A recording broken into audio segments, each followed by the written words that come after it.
વિદ્યાર્થી મિત્રો, આ વિડીયોની અંદર આપણે સમાંતર પ્લેટ કેપેસિટરના કેપેસિટન્સ પર ડાઇલેક્ટ્રિકની અસર સમજાવો અને ડાઇલેક્ટ્રિક અચળાંકનું સૂત્ર મેળવો, આ ટોપિક શીખવાના છે.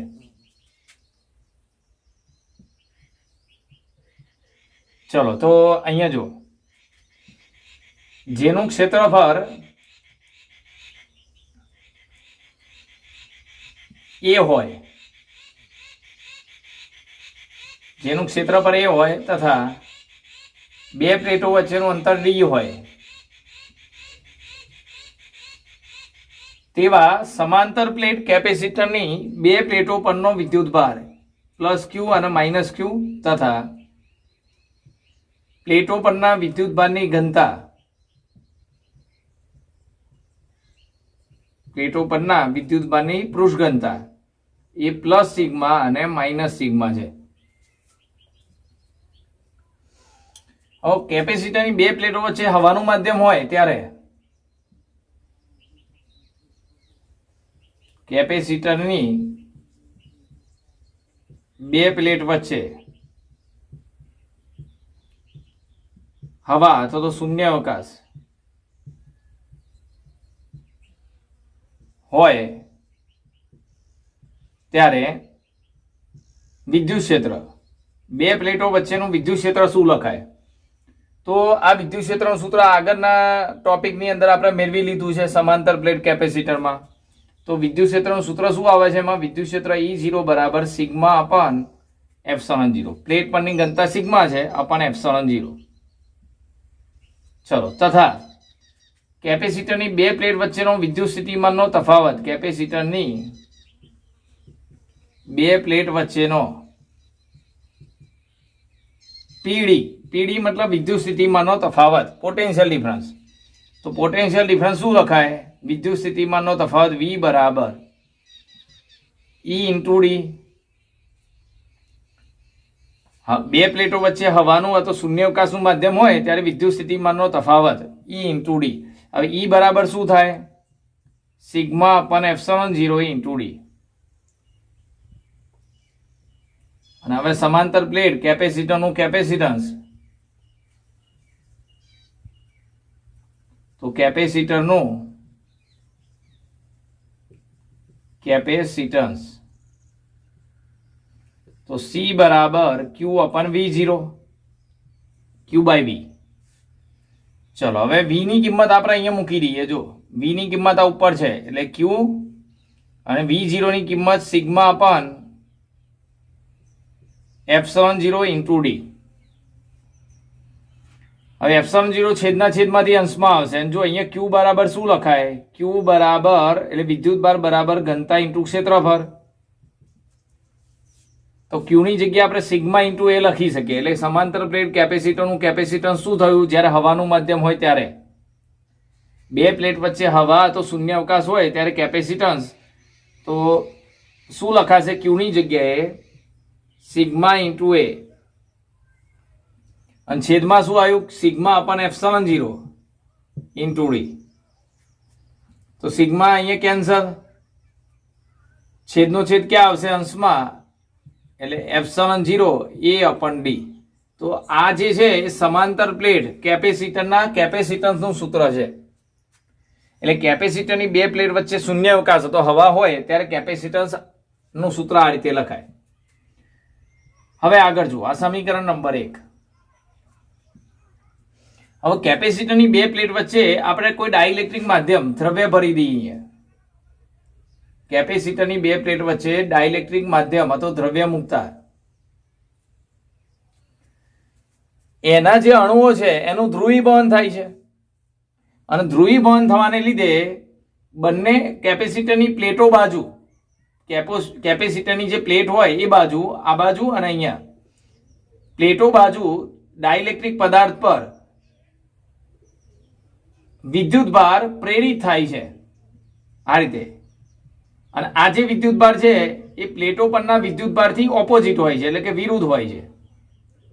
અને એની ઘનતા શું લખાય? તો જો ડાઇલેક્ટ્રિક પદાર્થ પરનો જે વિદ્યુતભાર છે એની ઘનતા એને કહેવાય પોલેરાઇઝ વિદ્યુતભાર. ધ્રુવીભૂત થઈને આપણને વિદ્યુતભાર મળે છે એટલે પોલેરાઇઝ વિદ્યુતભાર.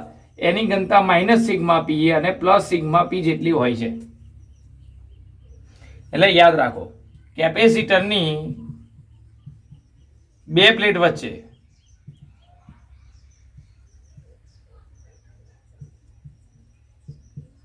ડાઇલેક્ટ્રિક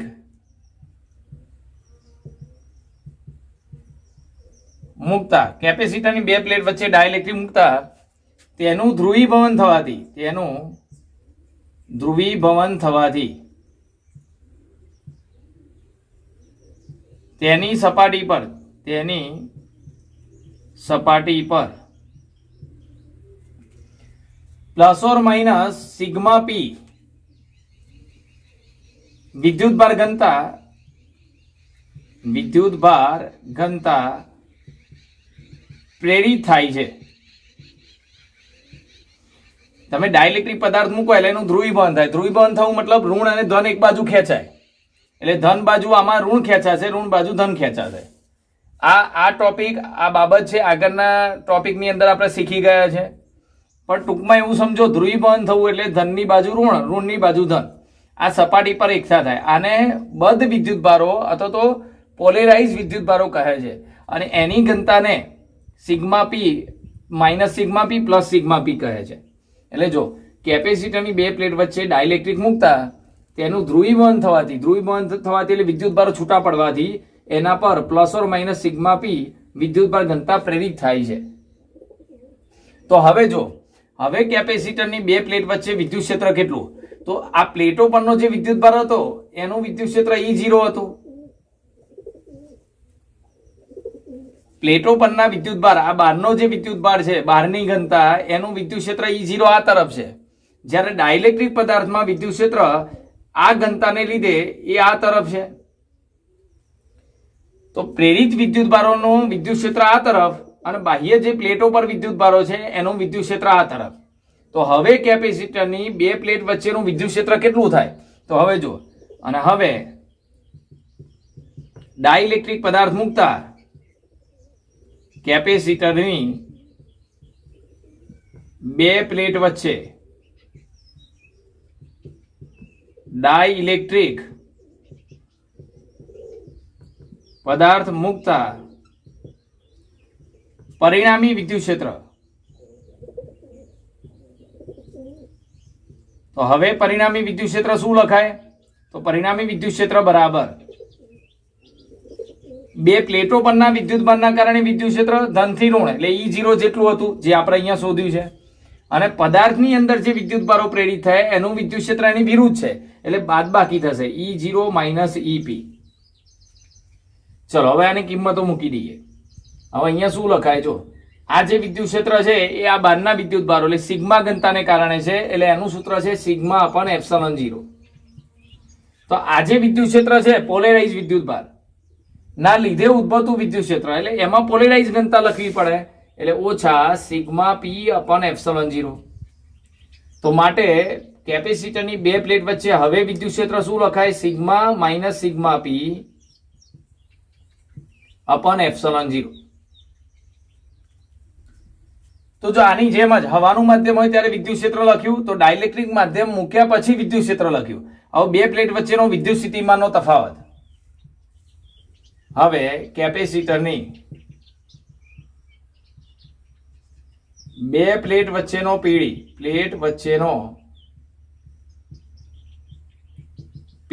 હવે કેપેસિટરની બે પ્લેટ વચ્ચેનો પીડી એટલે વિદ્યુત સ્થિતિમાનનો તફાવત શું લખાય? તો પરિણામી વિદ્યુત ક્ષેત્ર ઇન્ટુ બે પ્લેટો વચ્ચેનું અંતર D જેટલો. હવે E ની જગ્યા શું લખાય? તો E ની જગ્યા લખાય sigma minus sigma P upon epsilon 0 into D. પણ યાદ રાખો, પરંતુ અહીં આજે વિદ્યુતભારોની જે ઘનતા છે સિગ્મા પી એ આ બહારની ઘનતાના સમપ્રમાણમાં હોય છે. કેટલું પોલેરાઇઝેશન થાય એનો આધાર કોના પર? આ ઋણ કેટલા આ બાજુ ખેંચીને આવશે, ધન કેટલા આ બાજુ ખેંચીને આવશે એનો આધાર આ બાહ્ય વિદ્યુતભારો પર. આ ઘનતા જે છે આ વિદ્યુત ભારો છે ઋણને આ બાજુ ખેંચશે, તો જેટલો આ વિદ્યુત ભાર વધારે હશે એટલો આ વધારે ખેંચાશે. મતલબ આ ઘનતા જે છે આના પર આધાર રાખે, બંને એકબીજાના સમપ્રમાણમાં. સિગ્મા ચલે છે સિગ્મા પી, સિગ્મા પી નો આધાર સિગ્મા પર છે, આવું લખાય. સિગ્મા પી નો આધાર એ સિગ્મા પર, બરોબર. પોલેરાઇઝ વિદ્યુતભારની જે ઘનતા છે એ કેટલી મળશે, એ આના આ ઘનતા પર આધાર રાખશે. તો એ જ રીતે અને તેથી સિગ્મા માઇનસ સિગ્મા પી એનો આધાર પણ આ બાહ્ય ઘનતા પર જ હશે. આ બાહ્ય વિદ્યુતભારો, પ્લેટો પરનો વિદ્યુતભારની ઘનતા, આ ડાઇલેક્ટ્રિક પદાર્થની વિદ્યુતભારની ઘનતા, એનો તફાવત એ બાહ્ય વિદ્યુતભારની ઘનતા પર જ આધાર રાખે, બરોબર. ચલો હવે અહીંયા ચલે છે કાઢી નાખો, શું લખાય અહીંયા, માઇનસ સિગ્મા પી બરાબર સિગ્મા અપન કે. કારણ કે જો આ સિગ્મામાંથી સિગ્મા પી બાદ થયો એટલે સિગ્માનું મૂલ્ય માંથી કંઈક મૂલ્ય બાદ થાય છે, એટલે પરિણામી જે મૂલ્ય છે સિગ્મા કરતા ઓછું હશે, અને ઓછું એટલે કેમાં ભાગનો અચળાંક કે છેદમાં લખવો પડશે. એટલે સિગ્મા માઇનસ સિગ્મા પી બરાબર સિગ્મા અપન કે લખાશે. તો જો હવે આ સમીકરણ શું બને, માટે વિદ્યુત સ્થિતિમાનનો તફાવત V બરાબર સિગ્મા માઇનસ સિગ્મા પી ની જગ્યાએ સિગ્મા અપન કે, સિગ્મા અપન કે, અને એપ્સિલોન 0 તો છેદમાં છે જ, એપ્સિલોન 0 કે, અને અહીંયા ડી. તો આ ડાઇલેક્ટ્રિક માધ્યમ મૂક્યા પછી કેપેસિટરની બે પ્લેટ વચ્ચેનો વિદ્યુત સ્થિતિમાનનો તફાવત આવ્યો. હવે કેપેસિટન્સ ડાઇલેક્ટ્રિક દ્રવ્ય ભર્યા પછી કેપેસિટરનું કેપેસિટન્સ, તો કેપેસિટરનું કેપેસિટન્સ શું થશે હવે, તો કેપેસિટરનું કેપેસિટન્સ C બરાબર Q અપન V. આમાં જો Q અપન V0 લખ્યો તો આમાં Q અપન V, કારણ કે આ શૂન્યાવકાશ માટે વિદ્યુત સ્થિતિમાનનો તફાવત હતો, આ ડાઇલેક્ટ્રિક દ્રવ્ય મૂક્યા પછીનો વિદ્યુત સ્થિતિમાનનો તફાવત લખવાનો. ચલો હવે V ની કિંમત આપણે મૂકી દઈએ, તો ઉપર Q, નીચે V ની જગ્યાએ sigma epsilon 0 k into D. હવે Q બરાબર શું લખાય તમને છે ખબર છે, Q બરાબર સિગ્મા ઇન્ટુ એ, બરોબર. તો સિગ્મા સિગ્મા કેન્સલ, જ્યાં Q બરાબર સિગ્મા ઇન્ટુ એ, વિદ્યુતભાર બરાબર ઘનતા ઇન્ટુ ક્ષેત્રફળ, એ પણ આપણે ઉપયોગ કર્યો છે આગળ. જો તો જો સિગ્મા સિગ્મા કેન્સલ, એપ્સિલોન 0 એ ઉપર જાય તો એપ્સિલોન 0 કે એ અપન ડી. તો ડાઇલેક્ટ્રિક દ્રવ્ય મૂક્યા પછી કેપેસિટરનું કેપેસિટરનું સૂત્ર કેવું આવ્યું, એપ્સિલોન 0 કે એ અપન ડી. હવે જો આને કેવી રીતે લખાશે, બીજી રીતે લખવું હોય તો કે બાર લઈ લો, એપ્સિલોન 0 એ અપન ડી, એપ્સિલોન 0 એ અપન ડી બાર અલગ લખ્યો અને કે ને બાર લઈ લીધો. તો આવું સમીકરણ બની જો આપણી પાસે. અને એમાં સમીકરણ 1 પરથી આના આપણે સમીકરણ 1 કીધો છે. જો સમીકરણ 1 પરથી એપ્સિલોન 0 એ અપન ડી એટલે શૂન્યાવકાશનું કેપેસિટન્સ, એટલે C બરાબર કે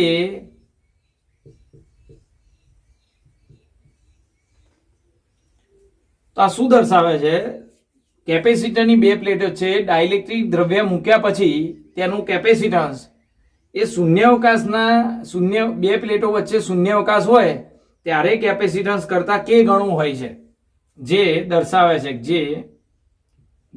છે કે ડાઇલેક્ટ્રિક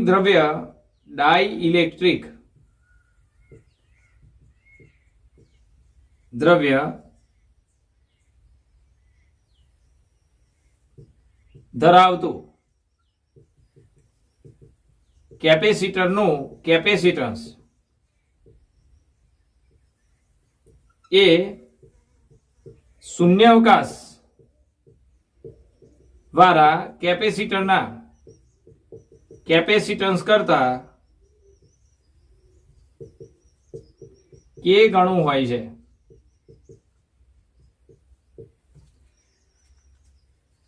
અહીંયા આટલો ભાગ પૂરો થાય, એમાં છેલ્લો ટોપિક બાકી રહ્યો. ચલો ફરીથી એકવાર જો, તમારે ખાલી શું કરવાનું, પહેલા 3 સ્ટેપ યાદ રાખો. તમારે પહેલા બે પ્લેટ વચ્ચેનું વિદ્યુત ક્ષેત્ર લખવાનું, પછી વિદ્યુત સ્થિતિમાનનો તફાવત લખવાનો, અને પછી કેપેસિટન્સ લખવાનું. આ બે સ્ટેપ તમારે આ ત્રણેય સ્ટેપ યાદ રાખવાના.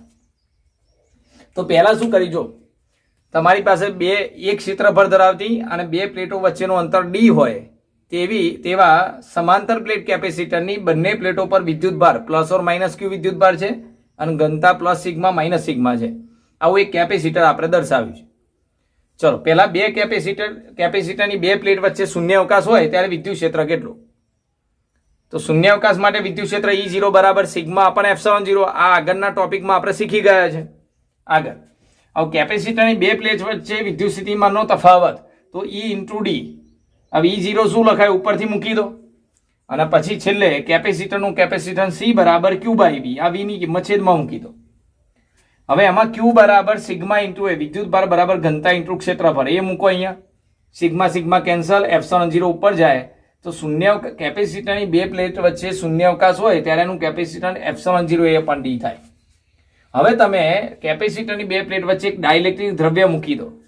ડાઇલેક્ટ્રિક દ્રવ્ય મૂકો એટલે એનું ધ્રુવીકરણ થાય, એટલે ઋણ આ બાજુ જાય, ધન બાજુ, ધન ઋણ બાજુ જાય. તો ડાઇલેક્ટ્રિક પદાર્થની સપાટી પર આ જે વિદ્યુતભારો પ્રેરિત થયા એને પોલેરાઇઝ વિદ્યુતભારો અથવા તો બદ્ધ વિદ્યુતભારો કહે છે અને એની ઘનતા સિગ્મા પી લખાય. આ માઇનસ છે એટલે માઇનસ સિગ્મા પી, આ પ્લસ છે એટલે પ્લસ સિગ્મા પી. તો હવે કેપેસિટરની બે પ્લેટ વચ્ચે વિદ્યુત ક્ષેત્ર કેટલું? તો કેપેસિટરની બે પ્લેટ વચ્ચે પરિણામી વિદ્યુત ક્ષેત્ર, તો અહીંયા બે વિદ્યુત ક્ષેત્ર આવ્યા. જો એક આ બાહ્ય વિદ્યુતભારોનું વિદ્યુત ક્ષેત્ર આમ, જેને E0 કહીએ છીએ આપણે, આરું બરોબર, અને આ ડાઇલેક્ટ્રિક પદાર્થની અંદર વિદ્યુત ક્ષેત્ર આમ, જે આના લીધે ઉત્પન્ન થયું. એટલે બે વિદ્યુત ક્ષેત્ર થયા, એક બાહ્ય અને આ દ્રવ્યની અંદર, એટલે પરિણામી વિદ્યુત ક્ષેત્ર બંનેની બાદબાકી. ચલો હવે હવાનું માધ્યમ હોય ત્યારે સિગ્મા અપન બાહ્ય વિદ્યુત ક્ષેત્ર એટલે સિગ્મા અપન એપ્સિલોન 0 અને અંદરના પોલેરાઇઝ વિદ્યુતભારોનું વિદ્યુત ક્ષેત્ર સિગ્મા પી અપન એપ્સિલોન 0. બંનેની ઘનતા અલગ છે એટલે એ રીતે લખાય. એપ્સિલોન 0 કોમન લસા લઈ લો તો આ રીતે સૂત્ર બનશે. ચલો તો પહેલું જો વિદ્યુત ક્ષેત્ર આમાં પણ આવી ગયું આપણી પાસે, પછી વિદ્યુત સ્થિતિમાનનો તફાવત V બરાબર E ઇન્ટુ ડી, E ની કિંમત મૂકી દો. પરંતુ અહીં છે ને આ જે ઘનતા છે, આ પોલેરાઇઝ વિદ્યુતભારો કેટલા પ્રેરિત થાય એનો આધાર આના પર હોય. આ ધન છે ઋણને આમ ખેંચશે એટલે કેટલા ઋણ ખેંચાય, તો અહીંયા જેટલા વધારે હોય એટલું આ ખેંચાય, એટલે સિગ્મા પી નો આધાર સિગ્મા પર. તો એ જ રીતે સિગ્મા માઇનસ સિગ્મા પી નો આધાર પણ સિગ્મા પર જ કહેવાય, બાહ્ય વિદ્યુતભારો પર. તો આ મૂલ્ય જે છે ચલે છે કાઢી નાખો, બરાબર લખવું હોય તો આનું મૂલ્ય આના સિગ્મામાંથી આ કંઈક બાદ થાય છે. ધારો કે આ 10 હોય એમાંથી 5 બાદ થયું તો આ મૂલ્ય 5 આવ્યું, તો મતલબ આ કંઈક ઓછું હોય. ઓછું હોય એટલે કેમાં ભાગનું. અચ્છા કે છે ને ગુણાકારમાં ના લખાય, એ છેદમાં લખવું પડે. તો સિગ્મા માઇનસ સિગ્મા પી બરાબર સિગ્મા અપન કે. ચલો તો આની જગ્યાએ સિગ્મા અપન કે લખી દો. હવે વિદ્યુત સ્થિતિમાં આવી ગયું તો હવે કેપેસિટરમાં ડાઇલેક્ટ્રિક દ્રવ્ય ભર્યા પછી કેપેસિટરનું કેપેસિટન્સ Q બાય V. આમાં Q બાય V0 તો આમાં Q બાય V. ચલો V ની કિંમત અહીંયા મૂકો. Q ની જગ્યાએ sigma into A, sigma sigma cancel, epsilon 0 K ઉપર. K ને આગળ લઈ લો તો K એપ્સિલોન 0 એ અપન D. અને આ તો શૂન્યાવકાશ હોય કેપેસિટરની બે પ્લેટ વચ્ચે ત્યારે કેપેસિટન્સ છે, એટલે આની જગ્યાએ તમારે સમીકરણ 1 પરથી C0 લખાય. તો K ઇન્ટુ C0 થઈ ગયો. તો આ શું દર્શાવે? જે દર્શાવે છે કે ડાઇલેક્ટ્રિક દ્રવ્ય મૂક્યા પછી કેપેસિટરનું કેપેસિટન્સ શૂન્યાવકાશ હોય ત્યારે કેપેસિટન્સ કરતા K ગણું થાય. બરોબર. ચલો હવે છેલ્લું ડાઇલેક્ટ્રિક અચળાંકનું સૂત્ર મેળવો. તો ડાઇલેક્ટ્રિક અચળાંકનું સૂત્ર ધ્યાન આપજો.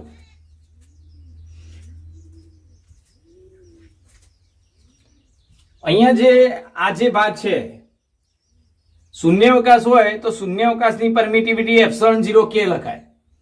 તો K ઇન્ટુ એપ્સિલોન 0 એટલે આ માધ્યમની પરમિટિવિટી કહેવાય. એટલે હવે જ્યાં K ઇન્ટુ એપ્સિલોન 0 એને કહેવાય એપ્સિલોન 0 એટલે માધ્યમની પરમિટિવિટી. કારણ કે માધ્યમ મૂક્યા પછી તમને આ સૂત્ર મળ્યું એટલે આ માધ્યમની પરમિટિવિટી લખાય અને એને એપ્સિલોન લખાય. K into epsilon 0. બરોબર. ચલો હવે આના પરથી જો ડાઇલેક્ટ્રિક અચળાંક શું આવ્યો? ડાઇલેક્ટ્રિક અચળાંક. તો ડાઇલેક્ટ્રિક અચળાંક K બરાબર, આ K ને આપણે ડાઇલેક્ટ્રિક અચળાંક કહીએ છીએ એટલે એપ્સિલોન અપન એપ્સિલોન 0. તો K એ ડાઇલેક્ટ્રિક અચળાંક થયો, એનું સૂત્ર શું બન્યું? Epsilon upon epsilon 0. અહીંયા પણ બની શકે K બરાબર C અપન C0. અને ચેપ્ટર નંબર 1 ની અંદર પણ આપણે શીખી ગયા કે શૂન્યાવકાશમાં જે વિદ્યુત ક્ષેત્ર હોય, માધ્યમ મૂક્યા પછી વિદ્યુત ક્ષેત્ર એ શૂન્યાવકાશ કરતા કેમાં ભાગનું હોય. માધ્યમમાં લાગતું બળ એ શૂન્યાવકાશમાં લાગતા બળ કરતા કેમાં ભાગનું. તો વિદ્યુત ક્ષેત્ર પણ એવું જ હોય. બે વિદ્યુત ભારો વચ્ચેનું વિદ્યુત ક્ષેત્ર એ શૂન્યાવકાશ કરતા કેમાં ભાગનું હોય. માધ્યમ મૂક્યું હોય ને બે વિદ્યુત ભારો વચ્ચે, ત્યારે વિદ્યુત ક્ષેત્ર એ શૂન્યાવકાશ હોય એના કરતા કેમાં ભાગનું. તો આના પરથી કે ઉપર લઈ જાઓ તો ઈ છેદમાં આવે. તો કે બરાબર અહીંયા ખાલી આનું ઉલટું લખાય, જો ઈ 0 અપન એ. તો ડાઇલેક્ટ્રિક અચળાંકના 3 સૂત્ર આવ્યા જો આપણી પાસે. એપ્સલોન અપન એપ્સલોન 0, સી અપન સી 0, ઈ 0 અપન ઈ. અને આ જે છે એકમ રહિત, તે એકમ રહિત અને પરિમાણ રહિત છે. કારણ કે ઉપર વિદ્યુત ક્ષેત્ર, નીચે વિદ્યુત ક્ષેત્ર, અહીંયા કેપેસિટન્સ, અહીંયા કેપેસિટન્સ, એટલે ઉપર નીચે એકમો જતા રહેશે. એટલે એકમ રહિત અને પરિમાણ રહિત છે. અને વ્યાખ્યા લખવી હોય શું લખાય? જો 3 રીતે વ્યાખ્યાઓ લખી શકાય ડાઇલેક્ટ્રિક અચળાંકની. માધ્યમની પરમિટિવિટી અને શૂન્યાવકાશની પરમિટિવિટી ના ગુણોત્તરને ડાઇલેક્ટ્રિક અચળાંક કહે છે. અથવા તો માધ્યમ ધરાવતા કેપેસિટરનું કેપેસિટન્સ અને શૂન્યાવકાશ ધરાવતા કેપેસિટરનું કેપેસિટન્સ નો ગુણોત્તરને ડાઇલેક્ટ્રિક અચળાંક કહે છે. અથવા તો શૂન્યાવકાશમાં વિદ્યુત ક્ષેત્ર અને માધ્યમમાં વિદ્યુત ક્ષેત્ર ના ગુણોત્તરને ડાઇલેક્ટ્રિક અચળાંક કહે છે. આનું બીજું શબ્દ આને સાપેક્ષ પરમિટિવિટી પણ કહે છે. યાદ રાખજો, એપ્સલોન અપન એપ્સલોન 0 શૂન્યાવકાશની સાપેક્ષે માધ્યમની, એટલે આને સાપેક્ષ પરમિટિવિટી પણ કહે છે. એટલે ડાઇલેક્ટ્રિક અચળાંક અથવા તો સાપેક્ષ પરમિટિવિટી બંને તરીકે ઓળખી શકાય. અને સાપેક્ષ પરમિટિવિટી એટલે રિલેટિવ એપ્સલોન 0, જો આ એપ્સલોન r એટલે કે લખો અથવા તો એપ્સલોન r, બંને સંજ્ઞાઓ લખાય છે. તો આ બંને માટે સૂત્ર આ થાય. તો આ રીતે આ પ્રશ્ન લખી શકાય અને સમજી શકાય. તો બધાને જય સ્વામિનારાયણ, જય શ્રી કૃષ્ણ, જય હિન્દ.